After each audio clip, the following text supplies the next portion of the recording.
Hello， 各位观众朋友，大家好，欢迎收看今天晚上恐怖怪谈。今天晚上我教世界上哪一个人恐怖？今天发生在世界上哪一个角落呢？今天这一则是在美国，没错。那其实，在进入今天恐怖怪谈之前，昨天的影片我相信大家都有看了嘛，然后有一些大家应该都印象蛮深刻的，毕竟废弃寺庙比较少，对不对？然后先再跟大家讲一下哈，下一周是日本的影片，因为我基本上把海外的影片都放在月底了。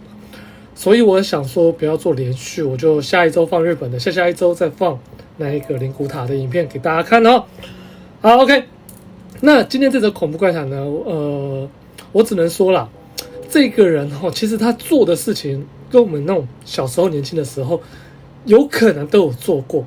我这样问大家好了，你们有没有玩过钱仙、笔仙啊，反正什么仙之类的？想要问一些问题，有的话自己在下面打加哈。小弟也可以打一个加，有玩过，对，没错，今天这个人就是玩了这些东西之后出了一些状况。那至于是什么样的状况呢？接下来我就来介绍给大家了。这件事发生在很多年前，那时候我还是个笨小孩，做了一些不该做的事情，后来才后悔莫及。我的堂姐 C 和 K 为了隐私，我只用缩写，住在克利夫兰。我父母常带我们去拜访他们，因为 C跟我同年，而 K 跟我妹妹 J 同年，小我5岁，所以 C 和我就是大姐姐。我们是家里的大女孩，那时大概13、14岁，正值秋天。我们做了所有小孩子在还没长出常识之前会做的蠢事，哈哈。我们很爱讲鬼故事，还用我那台小小的3英寸卷盘式录音机录下我们的胡闹，然后倒带回放来取乐。我们会去探索，或走到我们觉得有趣的地方。总之，我们在一起玩得很开心。有一次，我们去克利夫兰他们家玩，其中一个人我不记得是谁提议要办一场降临会。因为我小时候有过一些灵异经历，所以被选中主持，算我倒霉。当时我并没有太把这件事当真。后来我真的很希望自己当时有认真一点。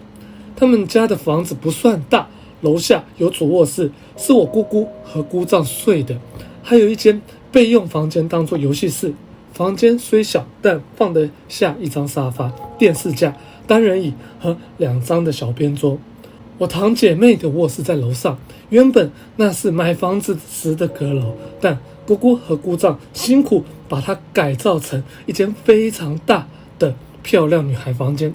走廊一侧还有一个不入式的衣柜、小储藏间。我们把降临会安排在后面的备用房间。我们关上了门，只点了一盏小灯，发出柔和的光芒。开始之前，我们得决定要召唤谁。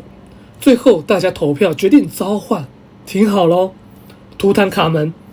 我们一开始是半开玩笑的态度进行着，但随着过程的进行，我开始认真了起来。我们全员手牵手，盯着灯光，集中精神呼唤他。大概进行了10分钟左右，我们开始看到角落里，就在单人椅的后面，窗户的旁边，有什么东西成型。那个东西非常矮小，站得有点偏，呈现一种雾气般的蓝色火焰，看起来像是一个矮小的人影。我们全都说不出话来，只是呆呆地盯着他。我们把彼此的手握得那么的紧，我都惊讶怎么没把对方的手指给掐断。我们就是被吓得那么的厉害。突然咒语被打破，我感觉有2根手指用力戳进我右侧的肋骨，让我整个人跳起来尖叫。我们全都松开手，眼睁睁看着那个身影从房间的角落消失。其中一个堂姐妹跳起来开灯，我们父母冲了进来，质问我们这些小孩在搞什么鬼。小孩的标准回答当然就是没事，他们叫我们安静一点。我们不敢告诉父母我们到底在那里做了什么，父母都很虔诚，我们做的事情是大大的禁忌。我们只坐在那里面面相觑，不时环顾房间，试图搞清楚到底发生了什么。我坐在沙发的最外侧，沙发扶手上有一只填充玩具猫，所以是谁那么用力的戳我？没有人靠近我。我知道，我清楚，我感觉到了，那真的很痛。事实上，我2根肋骨之间还留下了小小的淤青。我当场决定，以后再也不主持降临会了，对我来说太可怕了。然而这并不是结束。几个月后，夏天时，我们的堂姐妹来我们家玩，我们跑到楼上，我和我妹妹的卧室。西和 K 又想办一次降临会，我抗议，但他们说服了我。我们卧室原本也是阁楼，但父母辛苦改造成漂亮的卧室。我们全都坐在地板上，点了一根蜡烛。我们讨论要召唤谁，其中一个堂姐妹提到了阿塔尔夫·希特勒。我大声说绝对不行，我叫他们找个好人，不要找那种怪物。我们最后决定召唤亚伯拉罕·林肯，他一直是我最喜欢的总统，仅次于甘乃迪。我们这次手牵手，集中精神。这次我们要求一个可听见的信号，比如说敲2下。才过了几分钟，我们就听到从我们用来当储藏间的阁楼爬行空间传来了2声响亮的敲击声，我们全都听到了。我当时就没有胆了，我叫他走开，然后打破了圆圈。我告诉堂姐妹们，我们做的事不是好主意，我们不应该碰这种东西。我堂姐妹们虽然很好奇，但我妹妹听了我的话。小妹听大姐的话，虽然不常见，但 J 很崇拜我。如果我说这是坏主意，那就是坏主意。然而那晚的事还没有结束，在我不知情的情况下，更糟糕的事还在后头。他们回家后，我们就上床睡觉。一开始没有什么奇怪的，我和 J 睡的是双人床，分别在房间的2侧。床边墙上镶着展示柜，我们放了一些小饰品、陶瓷、动物、书，还有一个小娃娃放在里面。大约凌晨2点，我听到好像是我爸爸踩着楼梯上来的声音。他有时会上来看我们，父母常常是这样的。只是这次他上楼时没有开走廊灯，他通常会带手电筒，只照到够看清楚我们有没有好好睡觉。这次没有走廊灯，也没有手电筒，我觉得这很奇怪。我趴在床上假装睡着，心里却感觉这不是爸爸来看我们。我接着听到沉重的脚步声踩在瓷砖地板上，朝我们走来。我爸爸来检查时总是光着脚，但这东西穿着厚底的鞋。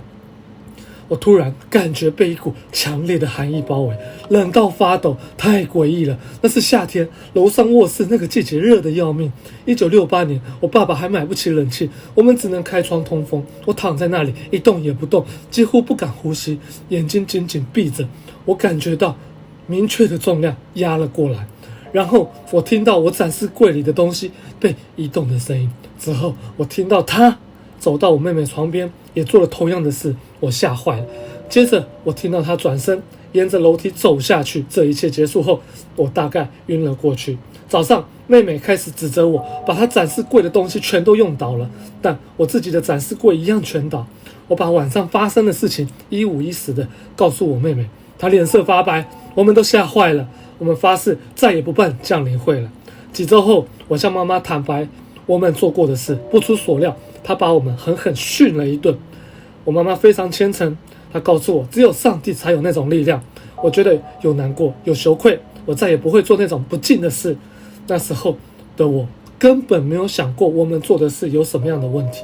对我们这些笨小孩来说，我们觉得这样很酷，但酷很快就反噬了我们，用最痛的方式来让我们清醒过来。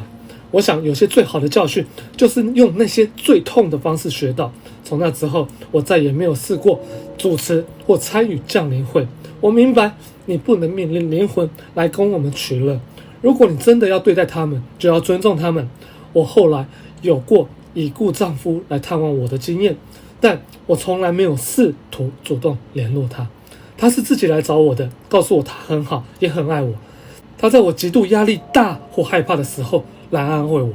我相信我们所爱的人会这么做，来安慰和鼓励我们，这样我很欢迎。但我不再主动联络另一边，我知道的更清楚了。我已经学到教训了。如果你不知道自己在做些什么，就不要去做。长期来看，你会过得更好。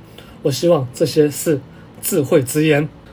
其实它恐不恐怖？我觉得它发生的事情，说真的，跟我以前听到的，像说前仙笔仙，然后好像就是没有请回位之后所发生的事情，感觉他的事情又没有那么的严重。因为之前好像就是会被诅咒啊，甚至我记得好像是马来西亚学校那个师生好像全体都受到诅咒了，还是怎么样，然后全体陷入那个一个疯狂的一个状态。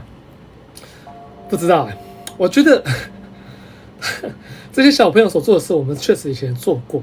然后召唤那个图坦卡门跟那个林肯，我会觉得会不会比较 over 了一点？因为其实说真的，这些灵魂搞不好也对啊，不会来找你啊，而且你那么远的地方，对不对 ？OK， 对了，那这个假如要给我评恐怖的那个指数评分的话，大概有3.5颗星，因为我觉得跟一些我所听到的比起来是没有那么的恐怖了，但我觉得确实很有趣，而且重点是它提醒我们大家不要去碰这些东西。那甚至其实我有时候玩了这些东西，我甚至跟之前的一个日本很有名的一个主持人去玩，我也觉得那个好像是人为的，那他们也不懂得要归位，然后后面有没有发生什么事情，我也觉得还好，好像没什么事。那个就是我们在玩前线的地方，叫那个我不知道你们有没有看过一部电影叫《事故物件》，那个叫松原田螺的。他有第一集好像在最后一个房子，然后他那个外面的灯会自己闪，没有人的时候也会自己闪，那一间我们就在里面玩的，好像我也觉得有点不是那么真实啊。所以说对这种东西不知道，小时候我已经没印象了，长大玩起来都觉得好像是有人在动这样子。好啦，这个就大家自己判断了哈。好 OK， 那今天恐怖怪谈就拍摄到这地方为止，非常感谢大家收看，那我们就下周再见，拜拜。